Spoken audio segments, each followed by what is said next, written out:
നിങ്ങളുടെ ഇഷ്ട പരമ്പരകൾ എക്സ്ക്ലൂസീവായി സൺ നെക്സ്റ്റ് ആപ്പിലൂടെ തികച്ചും ഫ്രീ ആയി ഇപ്പോഴേ ആപ്പ് ഡൗൺലോഡ് ചെയ്യൂ. ചേച്ചി, ഇങ്ങനെ കണ്ണടച്ച് ഇരുട്ടാക്കരുത്. കുഞ്ഞിന്റെ കാര്യം കൂടി ആലോചിക്കണം. ഞാൻ സൂക്ഷിച്ചോളാം മോളെ. തൽക്കാലം ഇതിനെക്കുറിച്ചൊരു സംസാരം ഈ വീട്ടിൽ വേണ്ട. കാര്യങ്ങളൊക്കെ ഒന്ന് ശരിയായി വരുന്നുണ്ട്. നമ്മളായിട്ട് അവസ്ഥ കൂടുതൽ വഷളാക്കാൻ നിൽക്കണ്ട. ഞാൻ ഗിരിയേട്ടനോടും പ്രതികരിക്കണ്ടെന്ന് പറയാൻ പോവാ. ചേച്ചി, പക്ഷെ സ്വപ്ന അവളാണിത് ചെയ്തതെന്ന തെളിവൊന്നും ഇല്ലല്ലോ. എന്തായാലും ഇനി അവളെ ഈ വീട്ടിലെ എല്ലാവരും സംശയത്തോടെ മാത്രമേ നോക്കൂ. അവളൊന്നും ചെയ്യില്ല. വെറുതെ ഇതും പറഞ്ഞൊരു വിഷയം ഉണ്ടാക്കാൻ നിൽക്കണ്ട.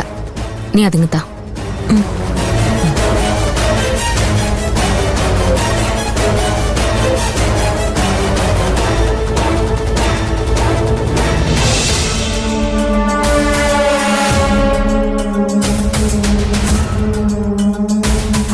അമ്മയ്ക്കൊന്നും പറ്റാത്തത് ഭാഗ്യം.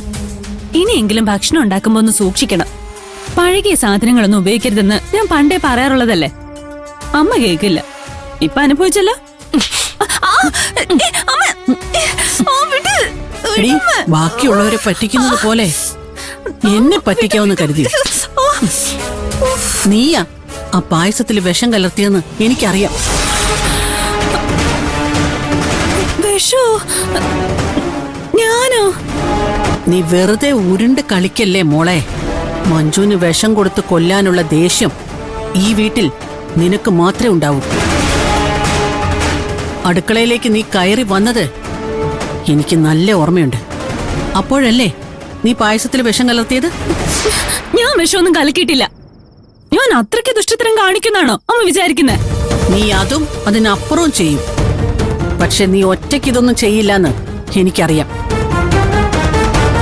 സത്യം പറഞ്ഞോണം.